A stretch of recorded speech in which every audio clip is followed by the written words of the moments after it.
Olá a todos, hoje vamos falar sobre aves. As aves são um grupo muito popular de vertebrados e atualmente estão descritas cerca de 10 mil espécies. Estão presentes praticamente em todos os habitats do mundo. Estão presentes nas vilas e nas cidades e, sendo animais principalmente diurnos, são bastante fáceis de observar. Este grupo apresenta uma grande variedade de cores e uma razoável variação de tamanho e, genericamente, podem ser caracterizadas por terem um bico, por terem o corpo coberto de penas, por serem muito vocais, apresentando por vezes cantos muito elaborados, e são também animais ovíparos.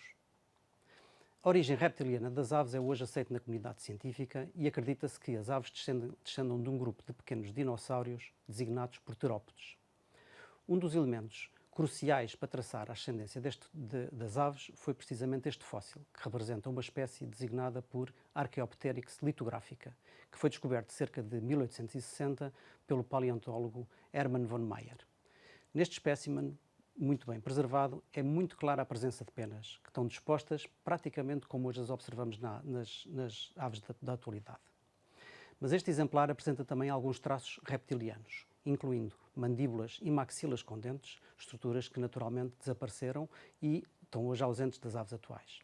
Apresentam igualmente garras nos membros anteriores, um traço que também está ausente nas aves, e finalmente apresenta vértebras caudais ainda relativamente longas e independentes que formavam uma cauda que estava coberta de penas. Com a descoberta a cada dia de mais fósseis de dinossauros com evidência de presença de penas, a discussão sobre a filogenia, isto é, a árvore de evolução das aves, continua bastante ativa. Contudo, aquilo que sabemos hoje é que a origem reptiliana das aves é praticamente incontestada. Sabe-se que as penas não estavam apenas presentes nas linhagens de dinossauros que vieram a dar origem às aves, mas eram, na verdade, um traço comum a muitas espécies neste grande grupo de répteis. E, finalmente, acredita-se que muitas espécies de dinossauros apresentavam já cuidados parentais, incluindo até a incubação dos ovos, tal como observamos nas aves de hoje. E, realmente, quando comparamos os esqueletos dos dinossauros e os das aves, observam-se muitas semelhanças, mas observam-se também algumas diferenças. Entre elas, há uma certa tendência para a fusão dos ossos do crânio e uma expansão da caixa craniana. Existem extensas fusões dos ossos naquilo que podemos chamar as mãos das aves, que correspondem aos membros anteriores. O mesmo acontece também aos ossos da cintura pélvica e, finalmente, há uma redução da cauda através da fusão óssea e diminuição do tamanho das vértebras. Para além disso, existe uma transformação frontal do externo, que tem agora uma forma de quilha e que serve para a fixação dos grandes músculos das aves atuais. Finalmente, existe um reforço dos ossos da caixa torácica, provavelmente como um mecanismo de proteção para uma vida que envolve o voo. Do ponto de vista morfológico, uma outra marca distintiva deste grupo de vertebrados é o bico, que é uma estrutura óssea coberta por queratina e onde hoje não existem dentes. É uma estrutura muito diversificada nos diferentes grupos de aves e reflete, portanto, uma adaptação a diferentes alimentos e a diferentes técnicas de alimentação. A presença das penas é também um traço típico das aves e, na verdade, este tipo de revestimento só se encontra atualmente neste grupo. As penas servem várias funções, incluindo naturalmente a regulação térmica, e nessa regulação é também fundamental a impermeabilidade à água. Tem também uma função de comunicação muito importante, designadamente para a atração do parceiro, para a reprodução, e finalmente permite também a camuflagem, tendo, portanto, uma importância bastante grande na proteção das espécies contra a predação. Contudo, uma das funções mais óbvias das penas é o voo, e essa função em particular representou uma enorme vantagem adaptativa para este grupo. A maioria das aves conseguem voar e a capacidade de voo permite-lhes, entre outras coisas, conquistar facilmente novos territórios, ocupar ambientes com condições ambientais muito sazonais, como por exemplo as zonas do Ártico, podendo depois escapar aos rigores do inverno nessas zonas, migrando para outras regiões do globo com condições mais favoráveis, e permitiu também explorar ambientes com muito pouco alimento, como o imenso oceano profundo, uma vez que estas aves marinhas, as aves marinhas, por exemplo, conseguem explorar grandes áreas de forma muito económica à procura do alimento que precisam. A capacidade de voar depende essencialmente das penas das asas e por isso este tipo de penas designam-se com frequência penas de voo. Em termos de forma, estas penas caracterizam-se por serem bastante longas e assimétricas e têm nomes diferentes consoante a parte do braço onde estão fixas. Dividem-se então em penas primárias, que são as que estão fixas na mão, em penas secundárias, que estão fixas no antebraço, e penas terciárias, que estão fixas no osso do braço. Estas penas de voo são muito robustas e são capazes de suster a força do ar através do sistema parecido com o velcro.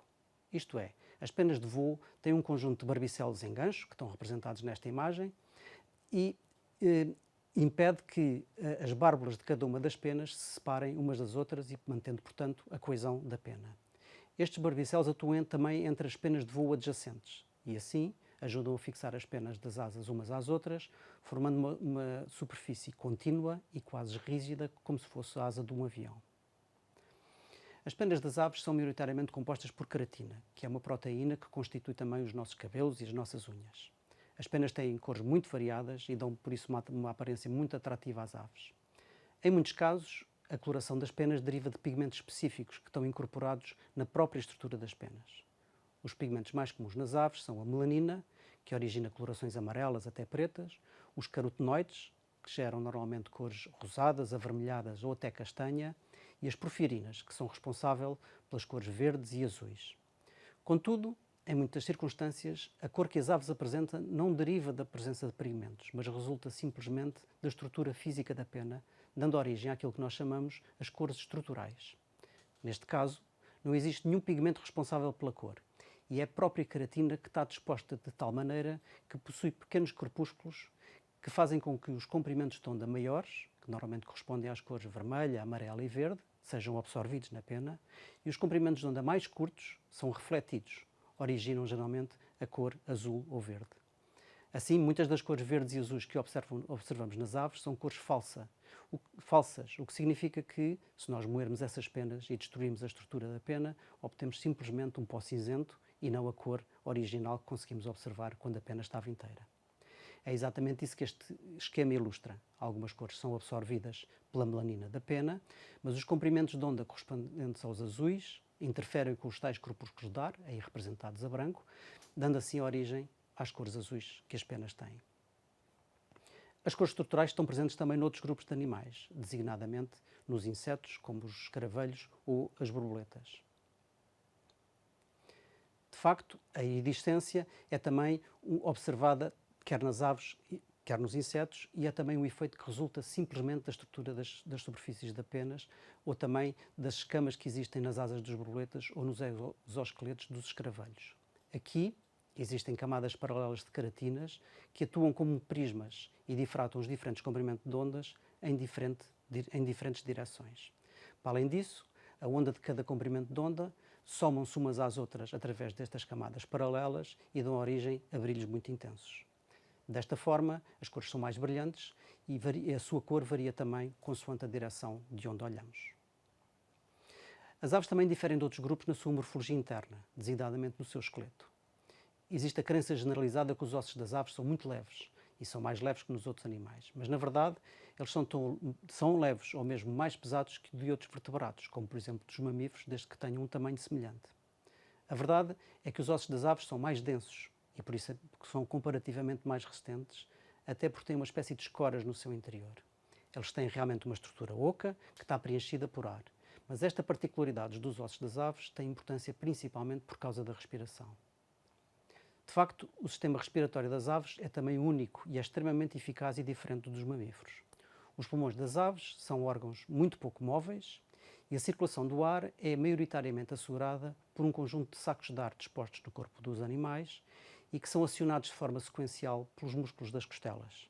Estes sacos de ar asseguram então que o ar passe continuamente pelos pulmões, quer durante a inspiração, quer durante a expiração, e o ar circula sempre no mesmo sentido.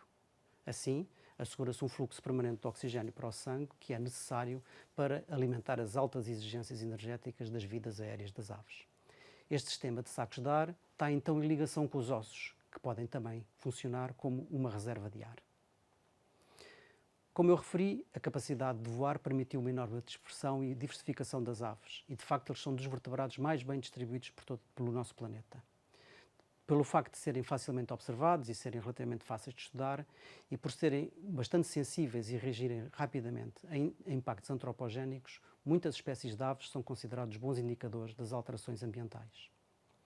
As aves, de facto, são dos organismos mais móveis da Terra e são capazes de realizar anualmente migrações verdadeiramente extraordinárias. Por exemplo, este carajau do Ártico, que é uma espécie que pesa metade daquilo que pesa um pombo, é capaz de percorrer quase 35 mil quilómetros todos os anos, numa viagem de ida e volta do Ártico até ao Antártico e de regresso, sempre seguindo o verão na Terra. Em Portugal nidificam regularmente cerca de 240 espécies de aves, a maioria das quais reside durante praticamente todo o ano. Contudo, também em Portugal se reproduzem vários migradores surpreendentes, como por exemplo as andorinhas, os rouxinóis ou as cegonhas, que passam o nosso inverno em África. Mas para além destas espécies, o nosso país recebe muitas outras espécies que criam noutras partes do mundo, mas as suas rotas migratórias trazem-nas também até ao nosso país. Estas espécies não conhecem fronteiras, são um património natural partilhado por todos os países por onde passam e, por isso, a sua conservação é também uma responsabilidade de todos nós. Este é um pensamento que nos deve inspirar e que nos deve ajudar a admirar estes animais verdadeiramente excepcionais com os quais partilhamos o nosso planeta. E assim desejo-vos boas observações.